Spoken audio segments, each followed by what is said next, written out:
ಕಣ್ಣೀರಿಂದ ಪ್ರೀತಿಯನ್ನು ಹಳೆಯಬೇಡಿ. ಎಸ್ ಜಾನಕಿ ಮೊಮ್ಮಗಳು ಅಪ್ಸರಾ ಭಾವುಕ ಮಾತು.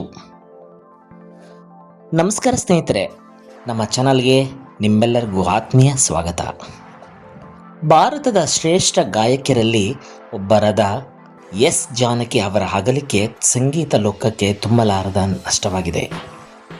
ಅವರ ನಿಧನದ ನಂತರ ಅಭಿಮಾನಿಗಳು, ಸಂಗೀತ ಕ್ಷೇತ್ರದ ಗಣ್ಯರು ಮತ್ತು ಅನೇಕ ಕಲಾವಿದರು ಕಂಬನಿ ಮಿಡಿದಿದ್ದಾರೆ. ಆದರೆ ಈ ದುಃಖದ ನಡುವೆಯೇ ಅವರ ಮೊಮ್ಮಗಳು ಅಪ್ಸರಾ ಬಗ್ಗೆ ಸೋಷಿಯಲ್ ಮೀಡಿಯಾದಲ್ಲಿ ಕೆಲವರು ಪ್ರಶ್ನೆಗಳನ್ನು ಎತ್ತಿದ್ದರು. ಅವರಿಗೆ ಅಜ್ಜಿ ಬಗ್ಗೆ ದುಃಖವೇ ಇಲ್ಲವೇ ಎಂಬಂತಹ ಕಾಮೆಂಟ್ಗಳು ವೈರಲ್ ಆಗಿದ್ದವು. ಇದಕ್ಕೆ ಅಪ್ಸರಾ ಭಾವುಕರಾಗಿ ತುಂಬ ಪ್ರಬುದ್ಧವಾಗಿ ಉತ್ತರ ನೀಡಿದ್ದಾರೆ. ಅವರ ಪೋಸ್ಟ್ ಈಗ ಲಕ್ಷಾಂತರ ಜನರ ಮನಸ್ಸು ಮುಟ್ಟಿದೆ.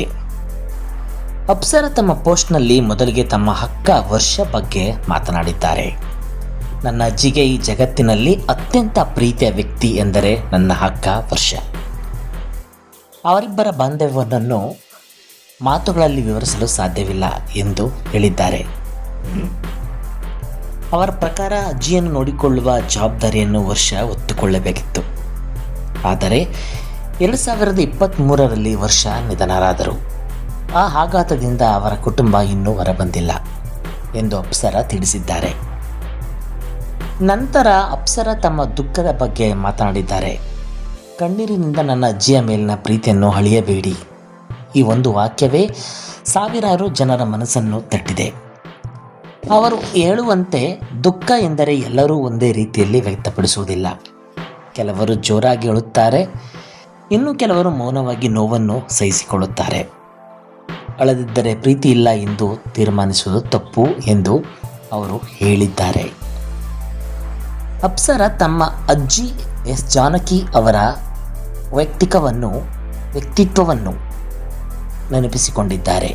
ಅವರು ತುಂಬ ಸೌಮ್ಯ ಸ್ವಭಾವದವರು. ದಯೆ, ವಿನಯ ಮತ್ತು ಪ್ರೀತಿ ಅವರ ಜೀವನದ ಮುಖ್ಯ ಗುಣಗಳಾಗಿದ್ದವು. ಯಾರನ್ನು ಬೇಗ ತೀರ್ಪು ಮಾಡುತ್ತಿರಲಿಲ್ಲ. ಪ್ರತಿಯೊಬ್ಬರಲ್ಲೂ ಒಳ್ಳೆಯದನ್ನೇ ಕಾಣುತ್ತಿದ್ದರು. ಅವರಿದ್ದ ಜಾಗದಲ್ಲಿ ಸಂತೋಷ ಮತ್ತು ಉತ್ಸಾಹ ತುಂಬಿರುತ್ತಿತ್ತು ಎಂದು ಅಪ್ಸರಾ ಹೇಳಿದ್ದಾರೆ. ಅಪ್ಸರಾ ಮತ್ತೊಂದು ಮುಖ್ಯ ವಿಚಾರವನ್ನು ಪ್ರಸ್ತಾಪಿಸಿದ್ದಾರೆ. ಸೋಷಿಯಲ್ ಮೀಡಿಯಾದಲ್ಲಿ ನಿಜ ತಿಳಿಯದೆ ಅನೇಕರು ಕಥೆಗಳನ್ನು ಕಟ್ಟುತ್ತಾರೆ. ಒಂದು ಫೋಟೋ ಅಥವಾ ಒಂದು ವಿಡಿಯೋ ನೋಡಿ ಯಾರೊಬ್ಬರ ಮನಸ್ಥಿತಿಯನ್ನು ನಿರ್ಧರಿಸಿರುವುದು ಸರಿಯಲ್ಲ. ದುಃಖ ಎನ್ನುವುದು ಪ್ರತಿಯೊಬ್ಬರಿಗೂ ವೈಯಕ್ತಿಕ ಅನುಭವ. ಅದನ್ನು ಹೊರಗಿನಿಂದ ನೋಡಿ ಅಳೆಯಲು ಸಾಧ್ಯವಿಲ್ಲ. ಈ ಮಾತುಗಳು ಈಗ ಸಾವಿರಾರು ಜನರಿಗೆ ಮೆಚ್ಚುಗೆ ಪಡೆದಿದೆ. ಎಸ್ ಜಾನಕಿ ಅವರಂತಹ ಮಹಾನ್ ಕಲಾವಿದೆಯ ನೆನಪು ಎಂದಿಗೂ ಅಮರ. ಅವರ ಹಾಡುಗಳು ಮುಂದಿನ ಪೀಳಿಗೆಗಳಿಗೂ ಸ್ಫೂರ್ತಿಯಾಗಲಿವೆ. ಅಪ್ಸರಾ ಹೇಳಿದಂತೆ ಪ್ರೀತಿ ಕಣ್ಣಿನಲ್ಲಿ ಮಾತ್ರ ಇರುವುದಿಲ್ಲ, ಅದು ನೆನಪುಗಳಲ್ಲಿ, ಗೌರವದಲ್ಲಿ ಮತ್ತು ಹೃದಯದಲ್ಲೂ ಇರುತ್ತದೆ. ಈ ವಿಚಾರದ ಬಗ್ಗೆ ನಿಮ್ಮ ಅಭಿಪ್ರಾಯವನ್ನು, ದುಃಖವನ್ನು ಕಣ್ಣೀರಿನಿಂದ ಅಳೆಯಬಹುದೇ?